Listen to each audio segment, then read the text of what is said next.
امام حسین اور آپ کے شہداء جو شہید ہوئے تھے ان کے جسم پاک کو اسی طرح کربلا میں بے آب و گیا اسی طرح بغیر کفن کے کھلے آسمان کے نیچے چھوڑ دیا. اور عمرو بن سعد کے جتنے سپاہی مارے گئے تھے اس ظالم نے سب کو اکٹھا کر کے جنازہ پڑھ کے انہیں دفن کیا. لیکن حسین ابن علی اور آپ کے رفقا جو شہید ہوئے تھے ان کے جسم پاک کو اسی طرح کھلے آسمان میں چھوڑ دیا. 11 محرم الحرام کو قبیلہ بنی اسد سے تعلق رکھنے والے قبیلہ غافریہ کے کچھ لوگ آئے. ان لوگوں نے امام پاک اور آپ کے جو رفقا شہید ہوئے تھے ان کے جسم پاک کو اکٹھا کیا, جنازہ پڑھی, جنازے کی نماز پڑھی اور پھر دفن کیا. اور عمرو بن سعد نے امام حسین اور آپ کے جتنے جانثار شہید ہوئے تھے سب کے جسم سر پاک کو جسم پاک سے الگ کر دیا.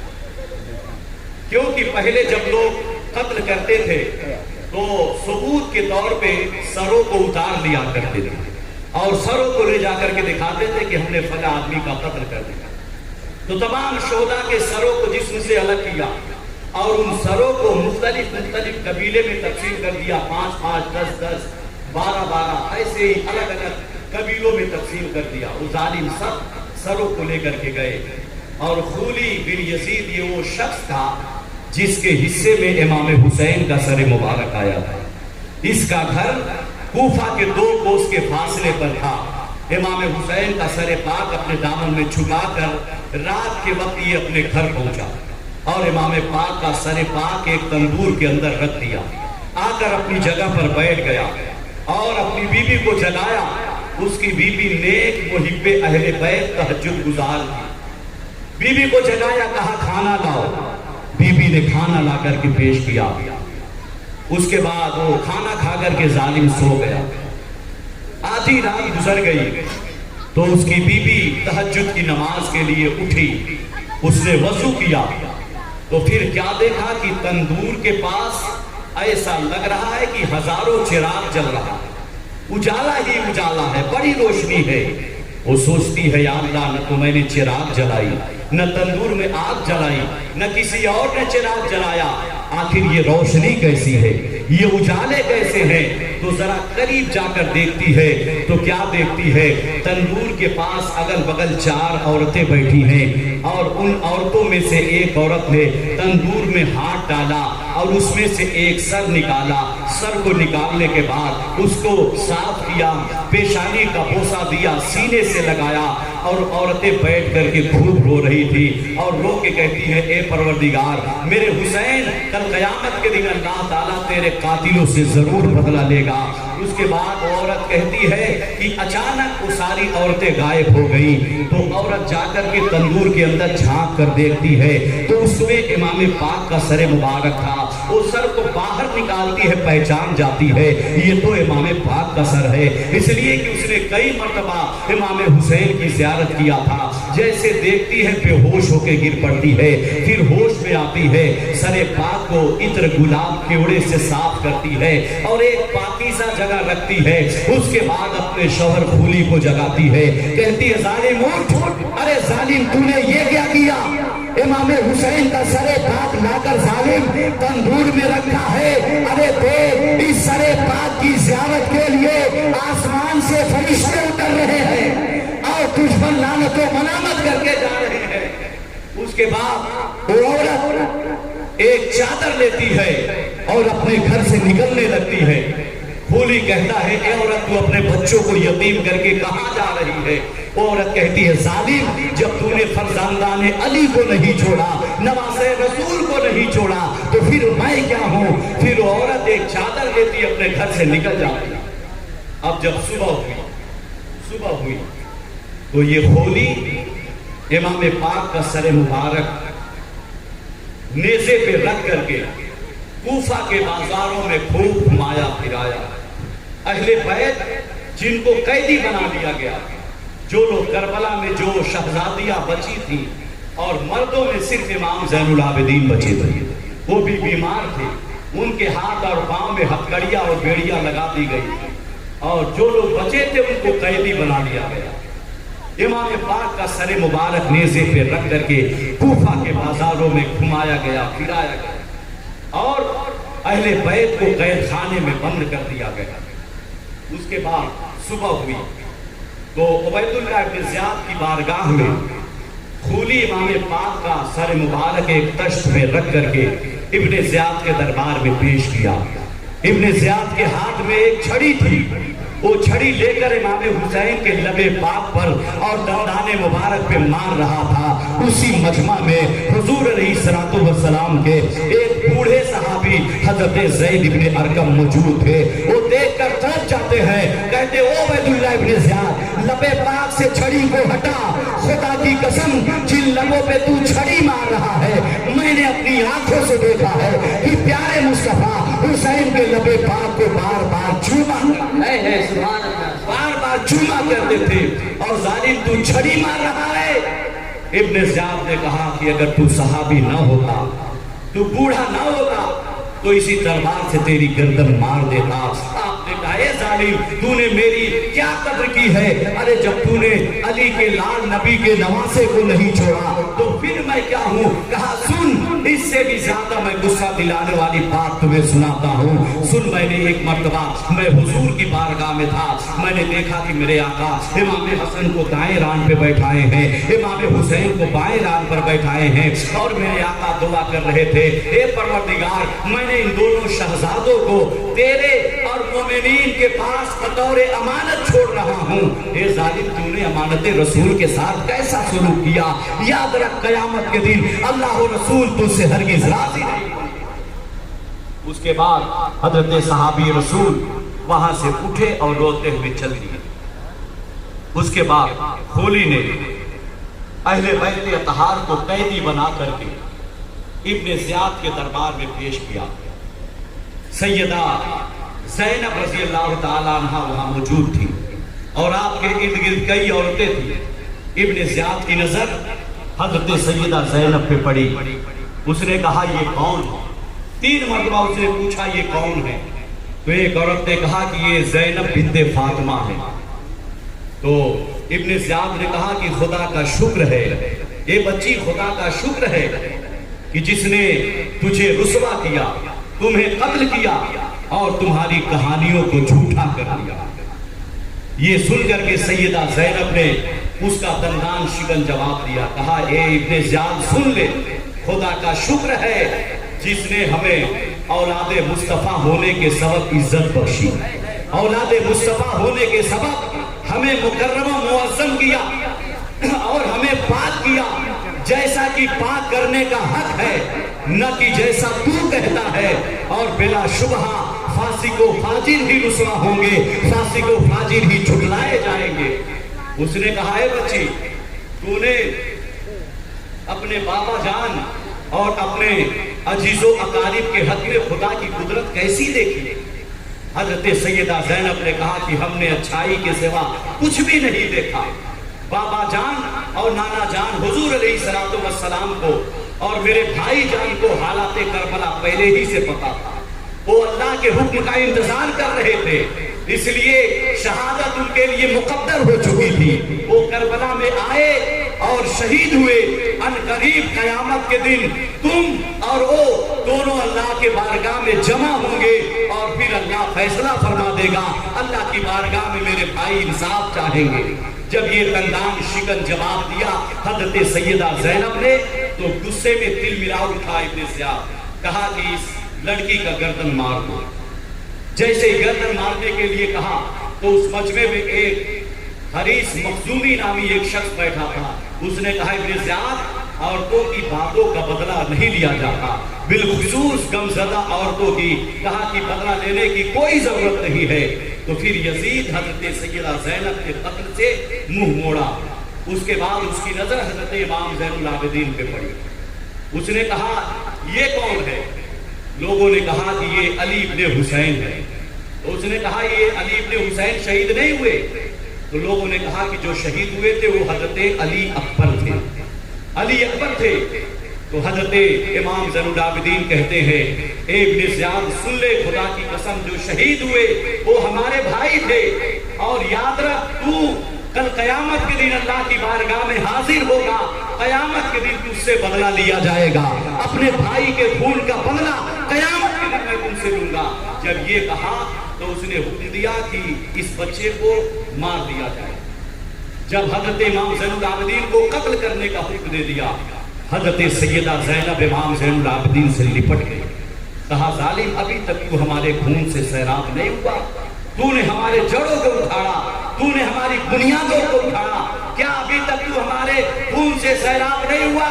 اے ظالم سن، امام زین العابدین کے قتل سے ہاتھ اٹھا، اگر تجھے قتل کرنا ہے تو پہلے مجھے قتل کر۔ اس کے بعد سیدہ حضرت امام زین العابدین نے کہا پھوپھی مجھے اس سے بات کرنے دیجئے تاکہ میں اس کا جواب دوں۔ آپ نے کہا ایک بے زیاد سن لے، میں تمہاری موت کی دھمکیوں سے ڈرنے والا نہیں، اس لیے کہ مرنا اور شہید ہونا یہ ہمارے عادت میں شامل ہے، مرنا اور شہید ہونا یہ ہمارے عادت میں شامل ہے، جسے ہم خدا کا انعام و اکرام سمجھ کر قبول کرتے ہیں۔ نعرہ تکبیر، نعرہ رسالت، جشن شہدائے کربلا، جشن شہدائے کربلا، عظمت اہل بیت، نعرہ تکبیر، نعرہ رسالت۔ کہا کہ اگر تجھے قتل کرنا ہے تو سن، کسی شریف آدمی کے ساتھ ان خواتین کو مدینہ منورہ پہنچا دے اور پھر مجھے قتل کر دے، میں تیری قتل کی دھمکیوں سے ڈرنے والا نہیں۔ جب امام زین العابدین نے یہ کہا تو وہ خاموش ہو گیا۔ پھر کیا تھا؟ امام حسین کا سر پاک اور شہید ہوئے تھے حضرت علی اکبر، حضرت قاسم، سب کے سر مبارک کو نیزے پہ رکھ کر کے اہل بیت اطہار کو قیدی بنا کر کے اور یزید کے فتح کا نکارہ ڈھول تماشا بجاتے ہوئے شمر جلجوشن کو ایک لشکر دے کر کے عبید اللہ ابن زیاد نے دمشق بھیجا، کہا کہ لے جاؤ یزید کے دربار۔ اب یہ لٹا ہوا قافلہ صوبے دمشق روانہ ہوا، کچھ دور چلے تو راستے میں ایک راہب کا گرجا گھر آیا، یہ لوگ وہیں بیٹھ کر کے شراب پی رہے تھے۔ تو راہب کا گرجا گھر آیا تو ان لوگوں نے دیکھا کہ اس گرجا گھر کے دیوار پر ایک سطر لکھی ہوئی، ایک روایت میں آیا ہے کہ ایک ہاتھ ظاہر ہوا جس کے ہاتھ میں لوہے کا قلم تھا، اس نے خون سے یہ سطر لکھی، اے وہ لوگ جنہوں نے امام حسین کو شہید کیا، کیا تم لوگ یہ سوچتے ہو کہ کل قیامت کے دن ان کے نانا جان تمہاری شفاعت کریں گے؟ یعنی ہرگز شفاعت نہیں کریں گے۔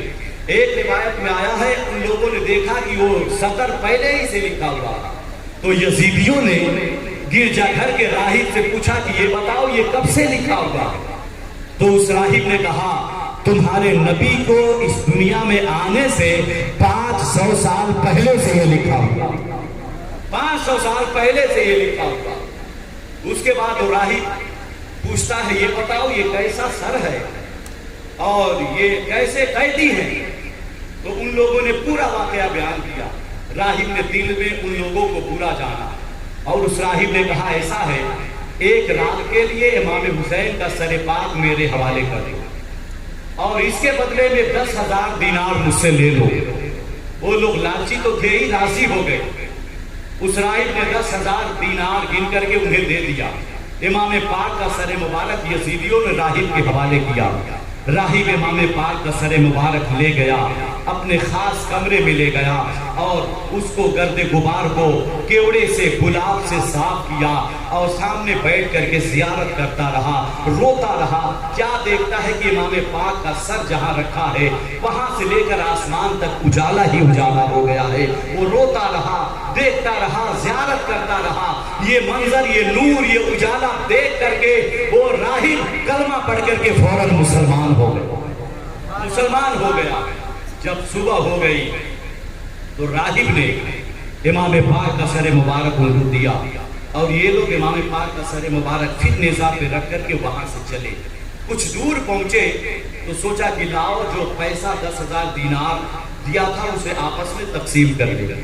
تو جب ان لوگوں نے تھیلا کھولا اور پیسہ تقسیم کرنے کے لیے نکالا تو اس پیسہ سب کا سب ٹھکری بن گیا، پتھر بن گیا تھا، اور اس پہ لکھا ہوا تھا کہ اللہ ظالموں کے کرتوت سے غافل نہیں ہے، اللہ ظالموں کے کرتوت سے غافل نہیں ہے۔ اس کے بعد یہ لوگ آگے چلے تو جب یہ لوگ ہیران پہنچے تو ہیران کے پہاڑی پہ ایک بہت بڑا قلعہ تھا، اس قلعہ میں ایک یہودی رہتا تھا جس کا نام یحییٰ تھا۔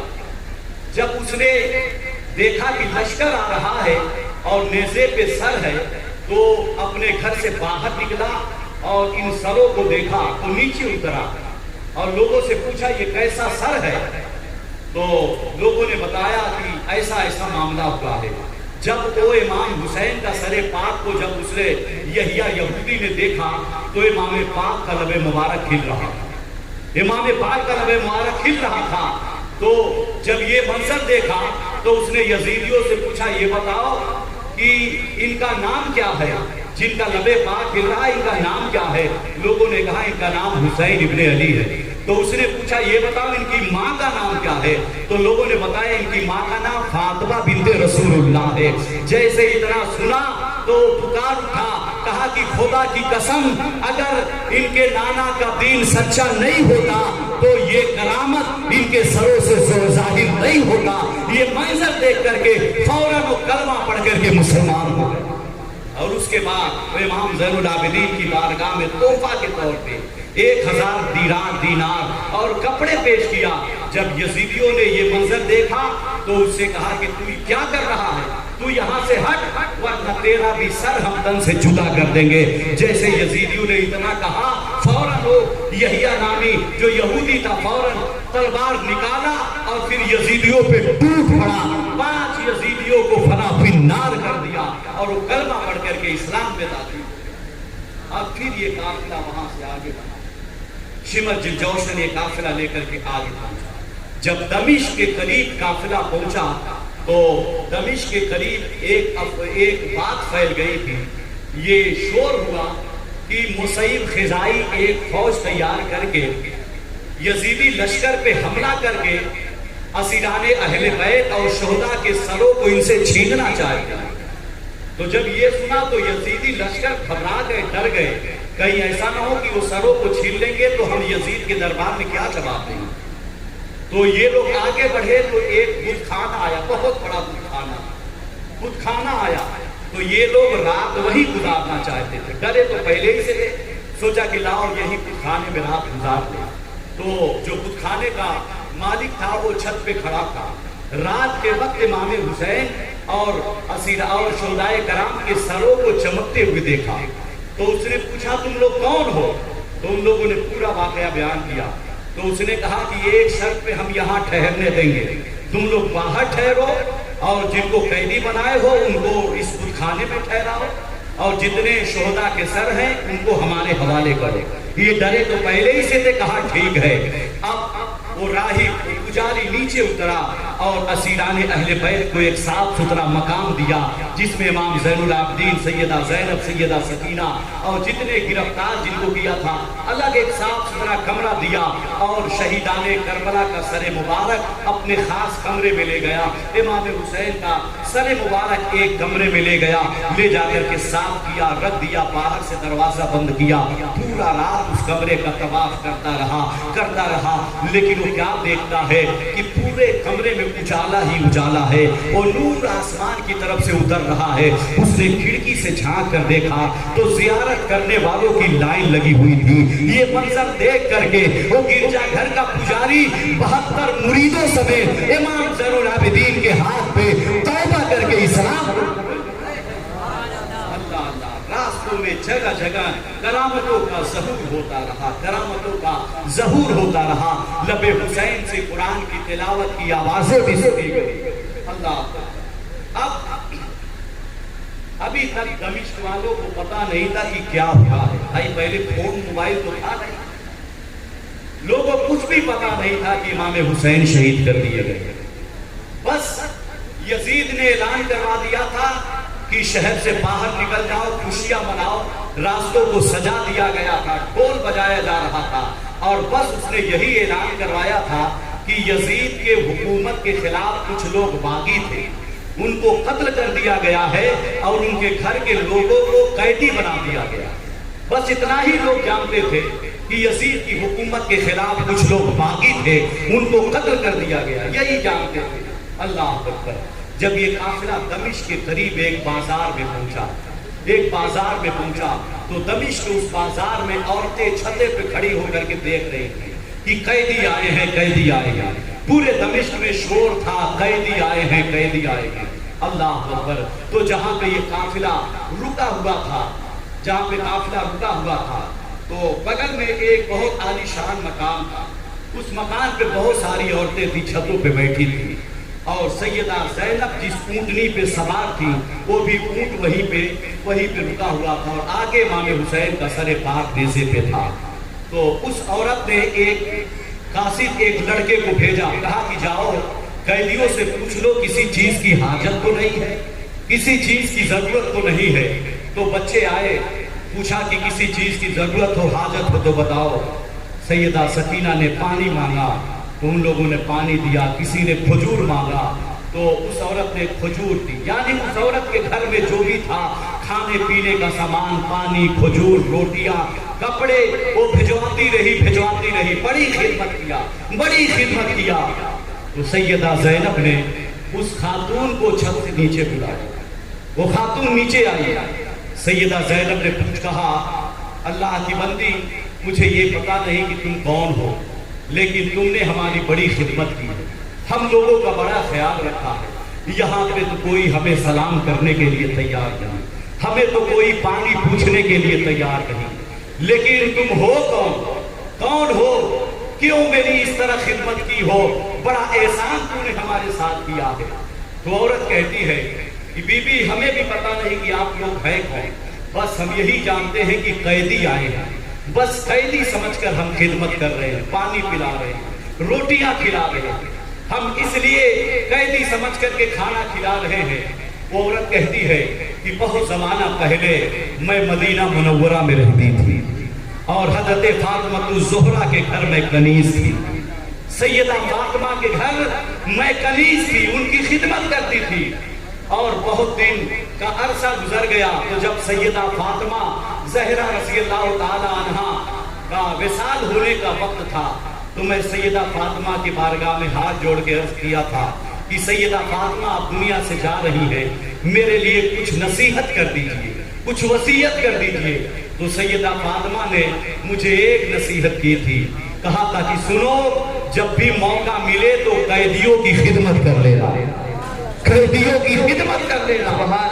سیدہ زینب چہرے پہ نقاب ڈالی ہے، خاموشی کے ساتھ سن رہی ہے، آنکھوں سے آنسو جاری ہے۔ کہا کہ بس وہی سیدہ فاطمہ نے جو نصیحت کی تھی، آج جو نصیحت مجھے یاد ہے، بس انہی کی نصیحت کی وجہ سے میں قیدیوں کو پانی پلا رہی ہوں، کھانا کھلا رہی ہوں، کھجوریں دے رہی ہوں، بس یہی وجہ ہے ہم نے آپ کی خدمت کی۔ سیدہ زینب برقعے میں آنسو بہا رہی تھی، سیدہ زینب خاموش رہی، کچھ بھی نہیں کہی۔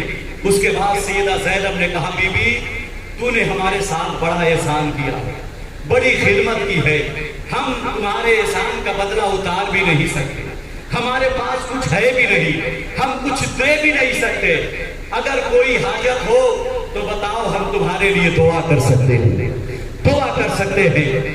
جب سیدہ زینب نے اتنا کہا نا تو عورت کہنے لگی کہ جب سیدہ فاطمہ کے گھر میں کنیز تھی تو سیدہ فاطمہ کے دو صاحبزادے تھے، ایک حسن ایک حسین، اور ایک سیدہ فاطمہ کی چھوٹی شہزادی تھی سیدہ زینب۔ میں نے حسن اور حسین کو گود میں کھلایا تھا، اور پھر جب سیدہ فاطمہ کا انتقال ہو گیا میں دمشق آ گئی، دوبارہ میں مدینے جا نہ سکی، دوبارہ نہ حسین سے ملاقات ہوئی، نہ حسن سے ملاقات ہوئی، نہ ہی زینب سے ملاقات ہوئی۔ ہاں میں نے سنا ہے کہ حسن کا انتقال ہو گیا ہے،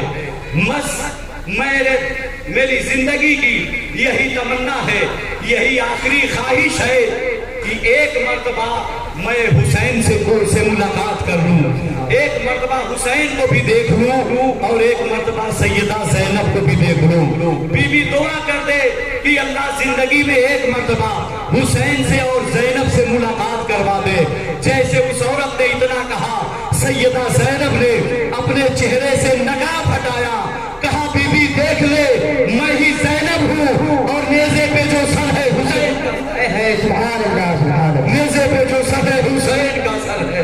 جیسے وہ اتنا سنتی ہے بے ہوش ہو کر کے زمین پہ گر پڑی۔ اللہ اکبر۔ یہ پھر قافلہ وہاں سے آگے بڑھا یزید کے دربار میں امام حسین رضی اللہ تعالیٰ عنہ کا سر مبارک تشت میں رکھ کر کے پیش کیا گیا۔ وہاں بھی چھڑی لے کر کے امام حسین کے لبے پاک پہ مار رہا تھا۔ ایک صحابی بیٹھے تھے، تڑپ اٹھے، کہا اے ظالم یہ چھڑی ہٹا، میں نے رسول اللہ کو بارہا حسین کے لبوں کو چومتے ہوئے دیکھا۔ اس کے بعد امام زین العابدین کو پیش کیا گیا۔ امام زین العابدین سے یزید کہنے لگا، اے بچے تیرا باپ چاہتا تھا کہ خطبہ ممبروں پہ پڑھا جائے، وہ مسند خلافت پر بیٹھنا چاہتا تھا، خدا کا شکر ہے تیرے باپ کی تمنا پوری نہیں ہوئی۔ امام زین العابدین نے کہا، یزید یہ بتا کہ مسند خلافت ہمارے خاندان کو زیبا ہے کہ تمہارے خاندان کو زیبا ہے؟ یہ امامت و خلافت ہمارے لائق ہے کہ تمہارے لائق ہے؟ ایک دن کل قیامت کے دن انشاءاللہ فیصلہ ہو جائے گا کون مسند خلافت کے لائق تھا کون نہیں تھا۔ جب امام زین العابدین نے یہ کہا تھا تو اس نے حکم دیا امام زین العابدین کو قتل کر دیا جائے۔ حضرت ام کلثوم پردے کے آڑ سے کہتی ہے، ظالم چھوڑ دے، ان کے سوا ہمارا کوئی محرم نہیں ہے، چھوڑ دے ان کو چھوڑ دے، ان کے سوا کوئی محرم نہیں۔ بعض روایتوں سے یہ معلوم پڑتا ہے کہ یزید امام حسین کے قتل سے راضی نہیں تھا، لیکن یہ محض یزید کی مکاری اور چالاکی تھی، اس لیے کہ اگر حسین کے قتل سے وہ راضی نہیں ہوتا تو کم سے کم قاتلان حسین کو سزا دینا چاہیے، لیکن اس نے قاتلان حسین کو کوئی سزا نہیں، سب کو اپنے اپنے عہدے پہ فائز رکھا۔ اس کے بعد تنہائی میں امام زین العابدین کے پاس یزید آیا اور کہا، یہ بتاؤ آپ کیا چاہتے ہیں؟ امام زین العابدین نے کہا، میں یہ چاہتا ہوں کہ بابا جان کا سر مبارک ہمارے حوالے کرو، اہل بیت کو ہمارے حوالے کرو تاکہ انہیں مدینہ منورہ لے کر کے جائے، اور کہا بابا جان کے قاتلوں کو ہمارے حوالے کرو تاکہ ہم انہیں قتل کریں۔ یزید نے خولی سے پوچھا، کس نے امام حسین کو شہید کیا؟ خولی نے کہا شمر نے کہا نہیں، عمرو بن سعد نے۔ وہ ایک دوسرے کو کہتے رہے، لیکن یزید اس کے آگے کچھ بھی نہیں کہا، بلکہ سارے قاتلوں کو اپنے اپنے عہدے پہ برقرار رکھا۔ پھر امام زین العابدین نے کہا کہ سنو، کل جمعہ کا دن ہے، جمعہ کا خطبہ پڑھنے کی مجھے اجازت دیا جائے۔ اللہ اکبر۔ دوسرے دن جمعہ کا دن آیا، دمشق اور شام کے لوگ مسجد میں بھرے ہوئے۔ امام زین العابدین نے یزید سے کہا کہ یزید اپنا وعدہ پورا کر، اب ہمیں خطبہ دینے کی اجازت دے، خطبہ پڑھنے کی اجازت دے۔ اس نے کہا کہ جو کچھ کہنا ہے ممبر سے نیچے کھڑے ہو کے کہیے، ممبر پہ کھڑے ہونے کی اجازت نہیں ہے۔ تو دمشق اور شام کے جو سردار بیٹھے تھے ان لوگوں نے یزید پہ دباؤ بنایا، کہا نہیں، امام زین العابدین کو ممبر پہ کھڑے ہو کر خطبہ دینے کی اجازت دیا جائے۔ تو اس نے مجبوراً اجازت دیا۔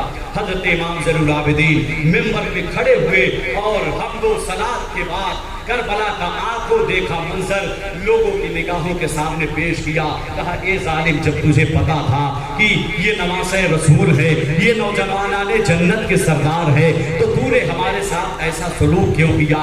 جب تمہیں پتا تھا کہ تم ہمارے نانا کا کلمہ پڑھتے ہو تو تم نے اطرت رسول کو بے پردہ کیوں کیا؟ بھائیوں کو شہید کیوں کیا؟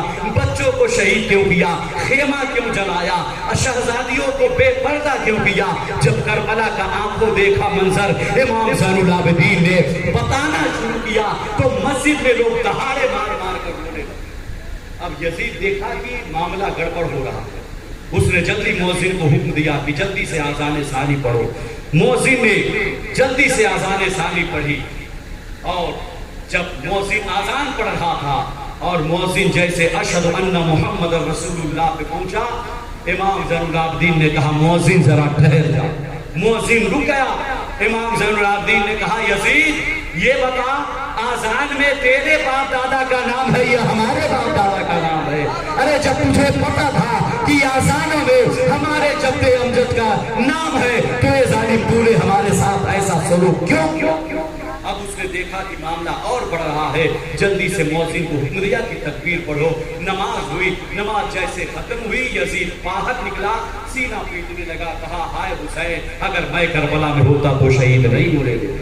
یہ مکاری تھی اس کی، مکاری دکھانے لگا۔ غرض یہ کہ پھر اس نے نعمان ابن بشیر کو بلایا اور 40 آدمیوں کا دستہ دیا اور کہا کہ اہل بیت جن کو قیدی بنایا گیا ہے امام زین العابدین کو، انہیں لے جاؤ مدینہ منورہ چھوڑ کر کے آؤ۔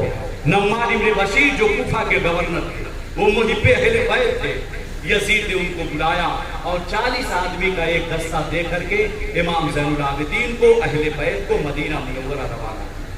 اللہ اکبر، یہ لٹا ہوا قافلہ اب جب چلا تو امام زین العابدین نے نعمان ابن بشیر سے کہا کہ ہمیں دوبارہ کربلا کے راستے سے لے چلا۔ کربلا کے راستے سے ہو کر کے جیسے کربلا میں پہنچے، وہی کربلا کا آنکھوں دیکھا منظر نگاہوں کے سامنے آ۔ پھر زاروں قطار روتے رہے، ایک رات وہاں پہ ٹھہرے، عبادت تلاوت قرآن میں مصروف رہے، اور پھر یہ لٹا ہوا امام حسین کا قافلہ کربلا سے ہوتے ہوئے مدینہ منورہ پہنچا۔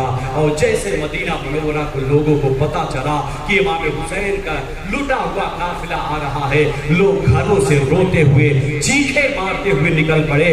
ایسا لگ رہا تھا کہ اس دن مدینہ منورہ میں قیامت قائم ہو۔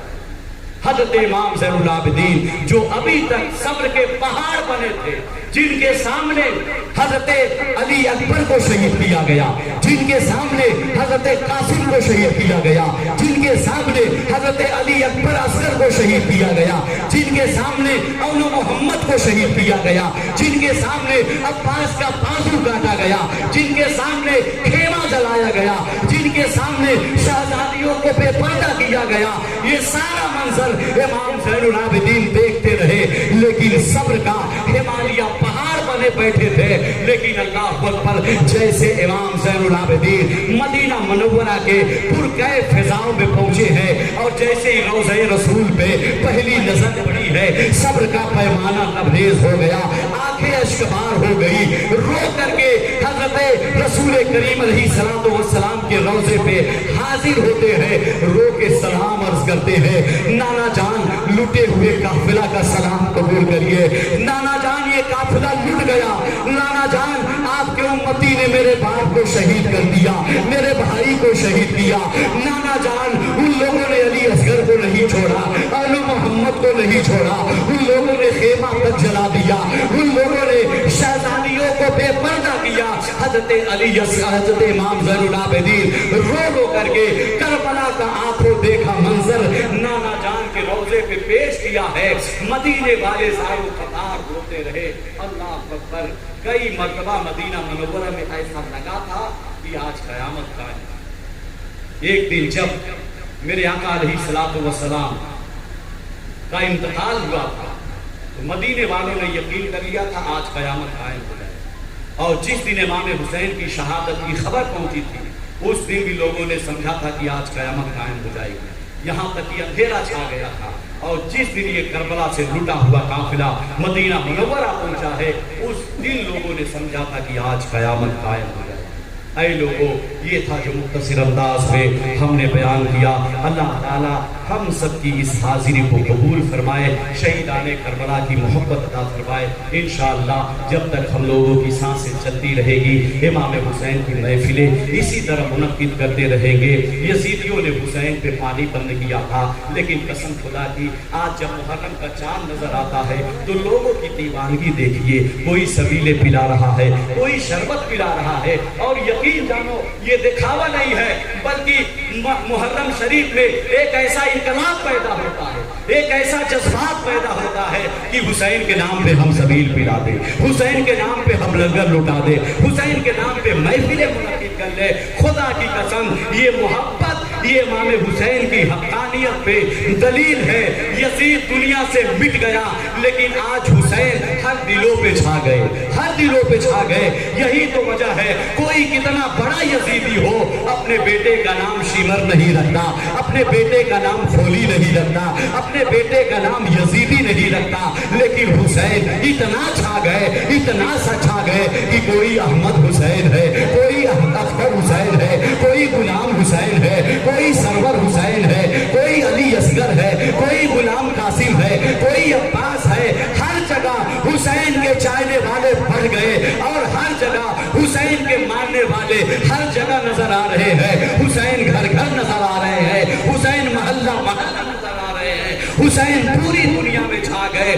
شاہ است حسین، بادشاہ است حسین، دی است حسین، دی پناہ است حسین، سردار ندار دست در دست یزید، حقہ کے بنا لا الہ است حسین۔ آج تک اسلام کو ہے فخر تیری ذات پر، جان دی بیعت نہ کی لیکن یزیدی ہاتھ پر۔